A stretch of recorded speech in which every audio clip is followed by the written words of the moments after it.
Jesus fucking. Are you kidding me? Are you kidding me? Oh my God! I love him! Jordan Davis is a beast! And before we start this video, I had to hop on and add this to it. Jordan Davis is a monster. He's a monster. Did you see this guy at practice? Listen, I ain't worried about all the other stuff that happened today. What I saw from Jordan Davis was phenomenal. The guy is a stud. We've got ourselves a generational talent. Did you see how strong, how fast, how athletic he is? Shout out to E-Rock for having put up the 11-on-11 a couple series, and I was watching it, and Jordan Davis blew me away. I mean, at one point, he gets Sayamalu, and he's throwing him around like a ragdoll. And then his quickness off the line, oh my gosh. Okay? And then you saw what he did to Cam Jurgens, right? Unbelievable. We got this guy. All I gotta say, my stud for today's public practice, Jordan Davis, baby. Now, let's start the video. When the Browns say no, it usually means yes. Just ask Baker Mayfield, who requests a trade. They say no, he gets traded anyways. Well, now, Kareem Hunt wants to get traded, and the Eagles are the perfect landing spot for him. It is how we vision. We're all just living in it.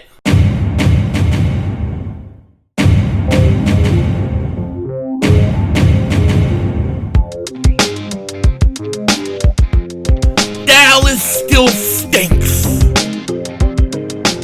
Go back the way, King Dingbat here, and I hope everybody's having a great day. Hope you guys are doing well. Hope you're hanging in there. So Kareem Hunt finally pulled the trigger and requested a trade. We knew it was coming, and I would say that the Eagles have to be the best landing spot for him. Now, we're going to get into it and a whole bunch of other stuff, but before we do that, if you're new to the channel and you like the content, make sure to subscribe, make sure to like for daily Eagles content, NFL content. You definitely don't want to miss it. And if you've been subscribed for a while, you know the deal. Just double check, double moonwalk check. Make sure you're still subscribed. Now, I got to thank each and every one of you guys who was with me and Joey Shakes and the Philly Shakedown podcast. We had a little special live stream today with the Eagles and their public practice. It was a lot of fun. Thank you so much for joining, hanging out with us. Now listen, the Eagles, they're less than a week away from playing their first preseason game. That's right. Zach Wilson and the Jets are coming to town. So get ready for football. Hide your mom's friend from Wilson, and you should be good to go. It's going to be a lot of fun, okay?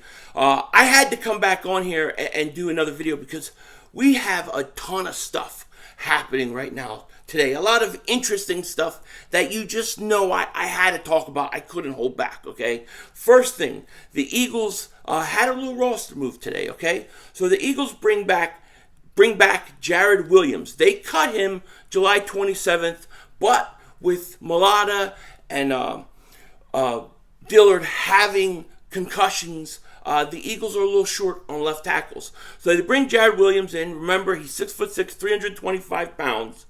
He played at University of Houston and Miami. He was an undrafted free agent.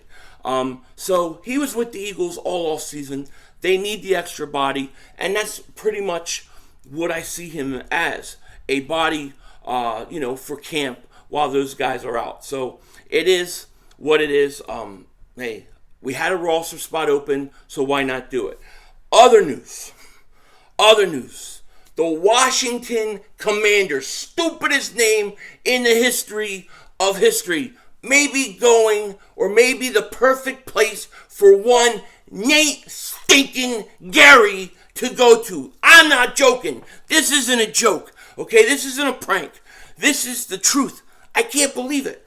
The Washington Commanders, Pound Commanders, are signing free agent linebacker, more like a water boy. Free agent linebacker Nate Gerry, sources said. The former Pound Eagles, I really don't like putting the Eagles' name with him, starter spent time last year with the 49ers. And let me tell you something. This dude went out with the Niners and he put up some numbers. Man. He had 32 solo tackles last year and 1 sack. Woo! Nate Gerry. Now, you Washington fans may be saying, hey man, we got a linebacker. What can we expect from Nate Gerry, Philly? What can we expect from this guy? Well, I'm going to show you exactly what you can expect. Now, I can't promise you that there ain't going to be foul language in this little clip, but you got to stop him here. Come on, D. Here's a end around. Nate Gerry missed. Oh, you suck! He sucks! Did you see Nate Gerry had him in the backfield and he missed him and he got it first? Did you just see Nate Gerry did? Did anybody just see what I just saw from that mother humper? God, he stinks so bad! He stinks so bad! Quick pass, Lamar Jackson. Nate Gerry trying to wrap him up. You stink, Nate Gerry! It should have been lost of a yard, and you sit there and you give him 3! I hate this guy! God, I hate this guy more than anybody! He's a friggin' antichrist! God, I hate this guy! Why is he playing?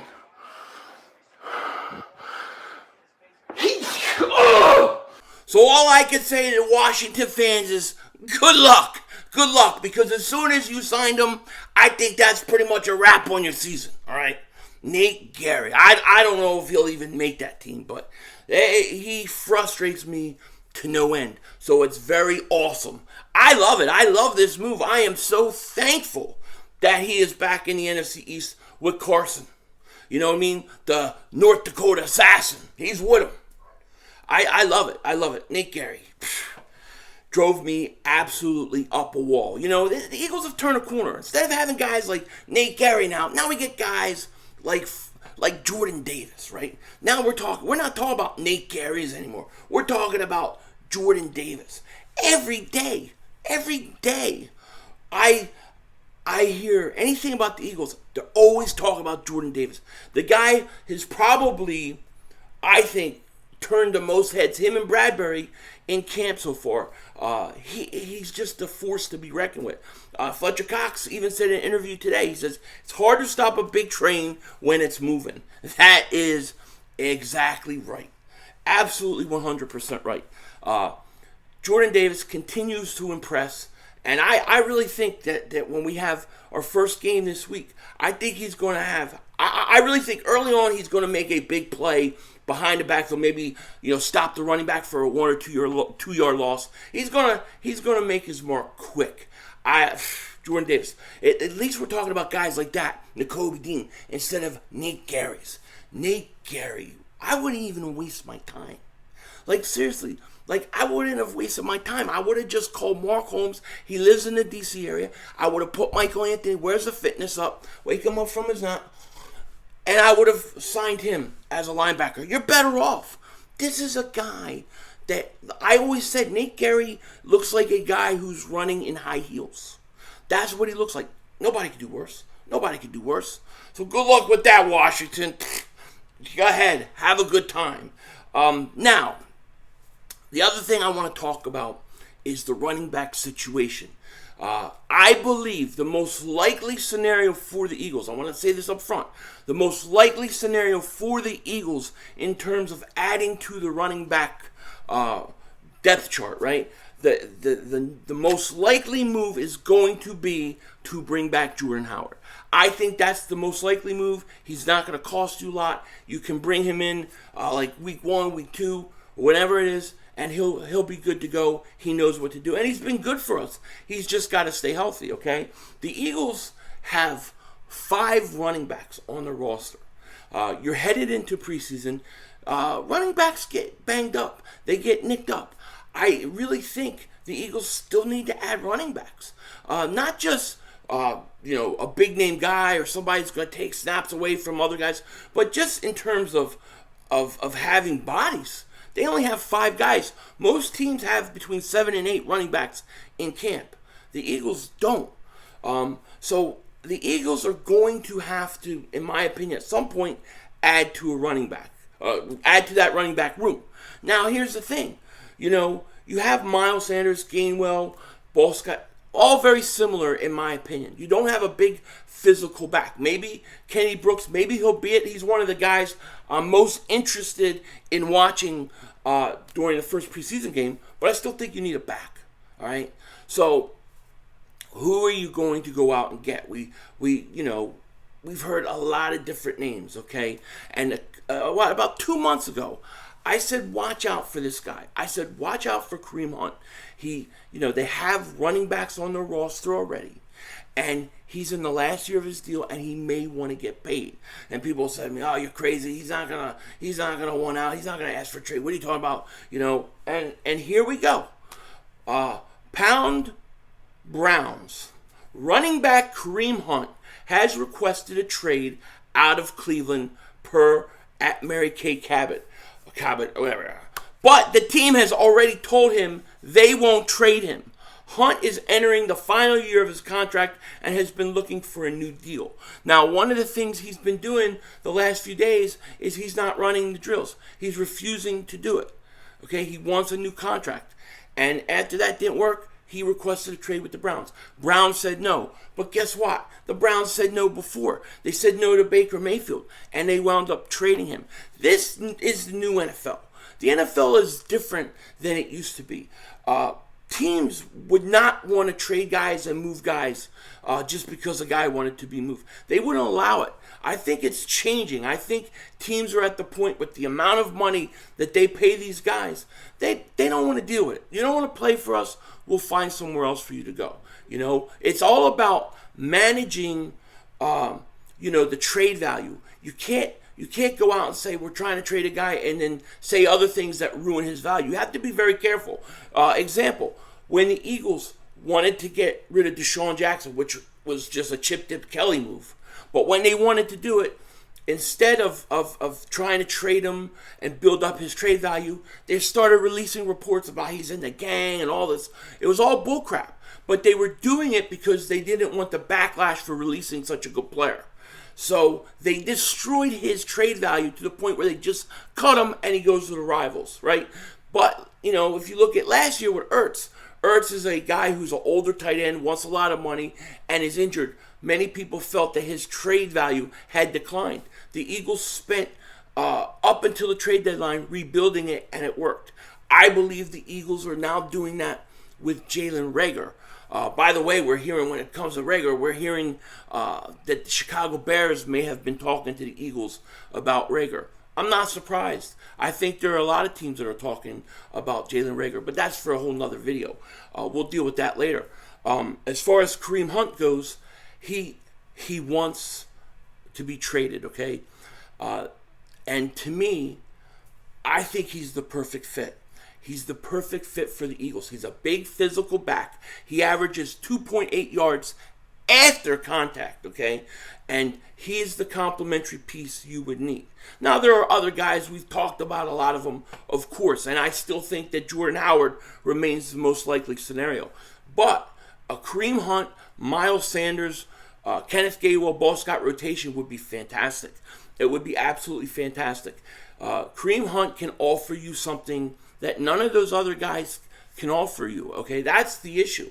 If it's not like the Eagles have Miles Sanders and Jordan Howard on the roster right now, and he's young and he's healthy. You have guys that are all kind of similar. You need that big bruiser. You need that short yardage back. You need it. And now if Kareem Hunt wants to get moved and get traded, I think this is just a matter of time. The Browns can can say that they're not going to trade him all they want, but the fact is, if the guy's not going to run drills with you, if he doesn't want to be there, what are you going to do? They already have Chubbs, which is, stud. And then they have D'Ernest Johnson, which we've talked about because there was rumors that they were going to look to trade him. If you're the Browns and you have D'Ernest Johnson and you were going to trade him, but all of a sudden you have this other guy that wants to trade, he wants out, he's not doing drills, more than likely you're going to switch from D'Ernest Johnson to trying to move Kareem Hunt. You don't want Kareem Hunt in your division or conference? Well, that's the perfect scenario for the Eagles. I believe the Eagles need to add a running back. I do. They got to add a running back. They only have 5. And if you're going to add a running back, do not add a similar running back to what Miles and Gainwell are. Add a different back. Add a more physical back. I mean, Kenny Brooks is supposed to be a guy who's a little more physical. We need to add another guy, you know? We definitely do. Kareem Hunt is for the taking. I would do it in a second.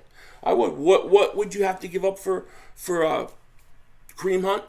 I think probably a mid-round pick. I would do it for a fourth.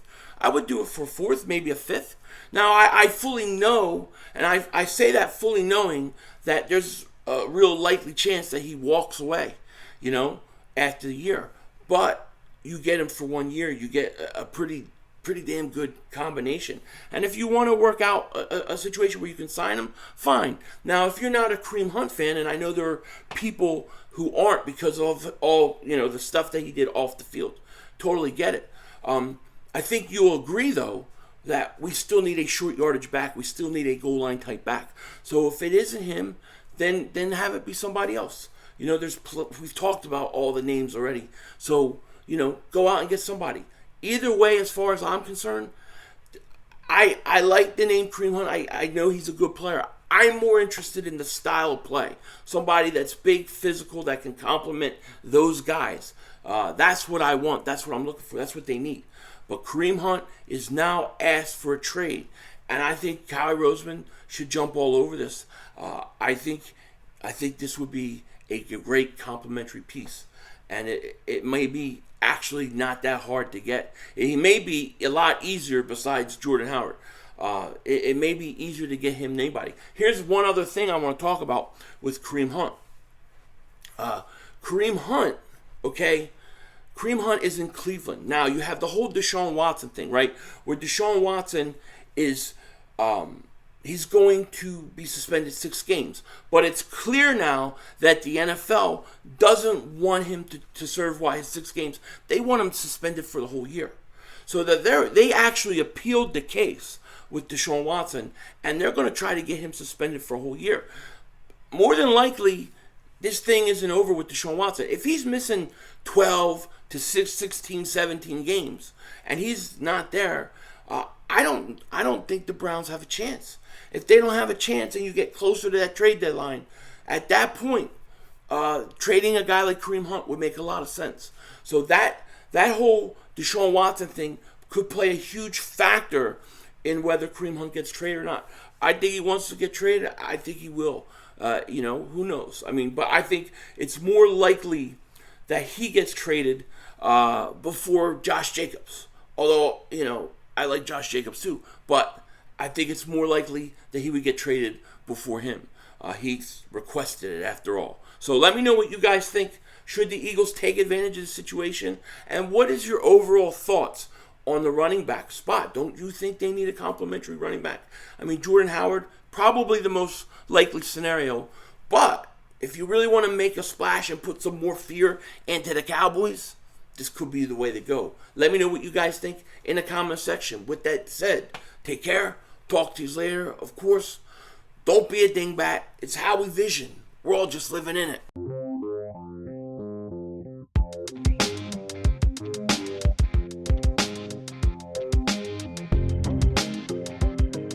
Just because a quarterback goes out and puts big numbers up in the regular season, that doesn't mean they can win you the big games. That doesn't mean they can handle pressure. That doesn't mean they can win a Super Bowl. That doesn't mean they could put a team on their back and carry them.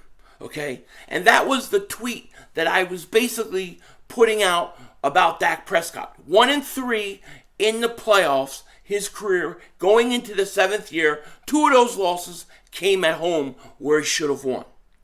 Now, you could say it's not all his fault, it's a team game. Sure, fair enough. But at what point do you start to say, maybe this kid can't win big games? That's why I said, hey, listen, I know Dak Prescott may be the best quarterback in the NFC East. I'm not going to dispute that.